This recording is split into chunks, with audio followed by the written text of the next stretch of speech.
இவர் கொஞ்சம் மனநலம் பாதிக்கப்பட்டவர். கிளாம்பாக்கம் பஸ் ஸ்டாண்டில் ஒரு 4 பேர் இவரை சிதம்பரம் பஸ், அதாவது பண்ருட்டி வழியாக இப்போ சிதம்பரம் பஸ்ஸில் 4 பேர் ஏற்றி விட்டு லாஸ்ட் சீட்டில் உட்கார வச்சு கண்டக்டர்கிட்ட சொல்லிட்டு போகிறாங்க, பண்ருட்டியில் இவர் இறக்கி விட்டாங்க 4 ரோட்டில், அதுக்கப்புறம் அவராக வீட்டுக்கு போய்ப்பாருன்னு.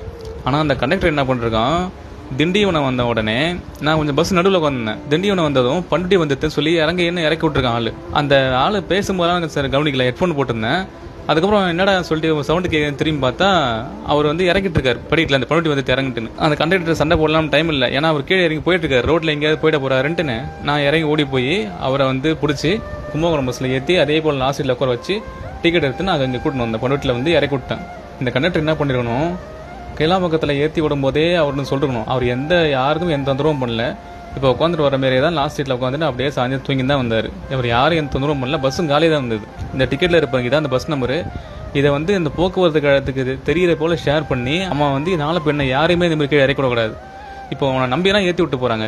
இப்போ இறக்கி விட்டு போனானே, இப்போ அந்த இடத்துல நான் இருந்தோம், அந்த ஊரில் இறக்கி கொண்டு போய் அவர் கரெக்டாக விட்டோம். இப்போ அந்த இடத்துல யாருமே இல்லைன்னா அவர் என்ன பண்ணியிருப்பாரு, எங்கேயாவது அடிபட்டு இறந்துருப்பாரு, இல்லைனா காணாமல் போயிருப்பாரு, தேடி இருந்திருப்பாங்க. ஒன்று நீ அங்கேயே இறக்கி விட்டுருக்கணும், அவரை ஏற்றிருக்கூடாது. அதான் யாரும் எந்த தொந்தரவும் பண்ணலையே, அமைதியான உட்காந்து தூங்கி தானே வந்தார், எதுக்கு நீ இந்த மாதிரி பண்ணணும்?